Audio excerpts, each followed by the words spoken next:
people are so fearful and desperate that they'll believe the thinnest veneer has substance to it.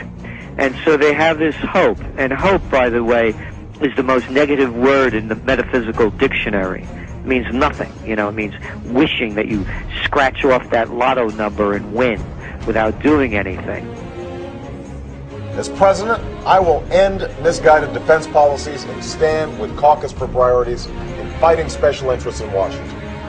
I don't posture on defense policy, and I don't take money from federal lobbyists for powerful defense contractors. Look who Obama just brought in as his deputy defense secretary, a chief lobbyist for one of the greatest of all of the military-industrial complex companies, Raytheon. As of today, lobbyists will be subject to stricter limits than under any other administration in history. Which basically means it is saying we will mostly put tough new restrictions on lobbyists, except when we won't. If you have no intention of abiding by your new rules, then don't make new rules. That would be actual transparency. People out there do not want lobbyists for the military-industrial complex running the Pentagon. First, I'll stop spending $9 billion a month in Iraq. If you look at Obama's voting record, I mean, he has voted to, not to end the war. He has voted to finance the war. I'm the only major candidate who opposed this war from the beginning. He wants to send more troops into Afghanistan. He wants to broaden the military. So I think it's a fraud what he's talking about. And as president, I will end it. In an interview last week on PBS, the defense chief, Robert Gates, was asked how many American troops he thought might still be in Iraq 3+ years from now. He thought there would be a residual force of U.S. troops in Iraq that numbered in the several tens of thousands. Several tens of thousands of U.S. troops indefinitely staying in Iraq, even beyond the country-to-country agreement we just signed with Iraq that says we'll leave? Boy, if you are one of the 70% of Americans who wants U.S. troops out of Iraq on that 16-month timetable that Obama promised, I bet you are glad about this election we just had, huh? Getting rid of that old administration that sees several tens of thousands of American troops indefinitely in Iraq for years. Wow, good thing we are saying goodbye to George W. Bush's Defense Secretary, Bob Gates. And now we're saying hello to Barack Obama's Defense Secretary, Bob Gates. We've got 130,000 Americans fighting halfway across the world in a war that should have never been waged, led by leaders who have no plan to end it. We don't have time to be cynical. The U.S. may try to get around the just signed requirement that U.S. combat troops be out of Iraqi cities by June of next year by massaging the meaning of the word combat. You ready? Quote, military planners are now quietly acknowledging that many troops will stay behind as renamed trainers and advisors in what are effectively combat roles. In other words, they will still be engaged in combat, just called something else. We don't have time to be cynical. We don't have time. So, Iraq withdrawal? Not really a withdrawal. And as for Afghanistan, well, there's not even a semantic pretense of withdrawal plans there. A massive U.S. troop buildup is in the works, according to the Associated Press today. Quote, all told, the U.S. could nearly double its troop levels there to as many as 60,000, sending up to 4 combat brigades and thousands of support forces within the next year. I don't switch positions or make promises that can't be kept. Iran, Cuba, Venezuela, these countries are tiny compared to the Soviet Union.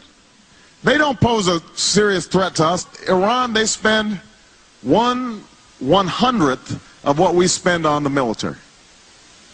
I mean, if Iran ever tried to pose a serious threat to us, they wouldn't stand a chance. Iran is a grave threat. It has an illicit nuclear program. It supports terrorism across the regions and militias in Iraq. It threatens Israel's existence. So let's recap here. Not withdrawal in Iraq, potentially doubling forces in Afghanistan. Oh, and there's also that escalating as yet undeclared war in Pakistan, where officials claim another U.S. drone killed at least 7 people today. This is the administration of a Democrat, said on his election form, Jimmy Carter. Trilateral Commission member, also Council on Foreign Relations. Democrats, and here's administrations, here's CFR-TC, Trilateral Commission, Council on Foreign Relations. This is more Jimmy Carter, more of the same organizations coordinating policy through this apparently elected administration. So then you get to 1980 and you think, oh, well, I'm fed up with them Democrats, and of course I'm in a democracy, and so therefore I can choose someone different because I want to change the policy, you know, and it's great being in the land of the free and all that. And so you choose Ronald Reagan. His chief advisors up there were David Rockefeller and Henry Kissinger, two of the great brotherhood manipulators of the 20th century. And then again, the names change in these various positions, but the coordinating bodies do not. CFR, TC, everywhere. More Ronald Reagan.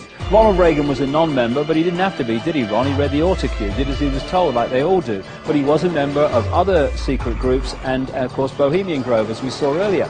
Again, here you have the ambassadors, the Congress, the State Department, CFR, TC. So then you move on to George Bush. So there again, another administration, different names, same coordinating bodies. More George Bush, same again. So then you get to, what is it, 1992, and you say, well, I'm fed up with them Republicans. They've had all these terms, and you know, with Reagan and Bush, and I think we ought to have a change. And so along comes Slick Will from the Windsor bloodline from Arkansas, and he starts saying that he stands for change, and I stand for change, and vote for me, we need change. That was his mantra throughout that election. Well, let's see how the change took place. Here's Bill, member of all of them, got the full set, and there again, different names. We're Democrat now, because it says so.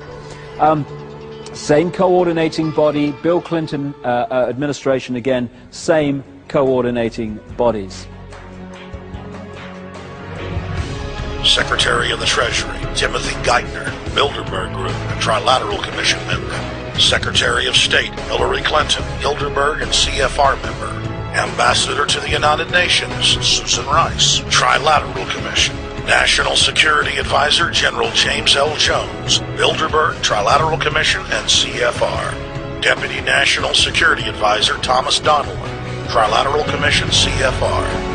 Special State Department Envoy Henry Kissinger, Bilderberg Group, Trilateral Commission, and CFR. Chairman, Economic Recovery Committee, Paul Volcker, Bilderberg Group, Trilateral Commission, Council on Foreign Relations. Director of National Intelligence, Admiral Dennis C. Blair, Bilderberg Group, Trilateral Commission, CFR. Secretary of Defense Robert Gates, Bilderberg Group, Trilateral Commission, CFR. Deputy Secretary of State, James Steinberg, Bilderberg Group, Trilateral Commission, CFR. State Department Special Envoy, Richard Haas, Bilderberg Group, Trilateral Commission, and President of the CFR. Obama Presidential Advisor, Alan Greenspan, Bilderberg Group, Trilateral Commission, CFR. State Department Special Envoy, Richard C. Holbrooke, Bilderberg, Trilateral, CFR, and the list goes on and on. Change means nothing. It's just the word, and it's a cliche. It's just to repeat it has no meaning. What are you going to change? And I would argue, you offer no change. When the Messiah speaks, the youth will hear. And yea, as he grew, the child walked in the path of righteousness, with only the occasional detour into the odd weed and a little blow. When he was 12 years old, they found him in the temple in the city of Chicago, arguing the finer points of community organization with the prophet Jeremiah and the elders. Thank you. He traveled fleet of foot and light of camel, with a small retinue that consisted only of his loyal disciples from the tribe of the Media. Now you listen here! He's not the Messiah! He's a very naughty boy! Sorry ass motherfucker got nothing on me, right? Nothing.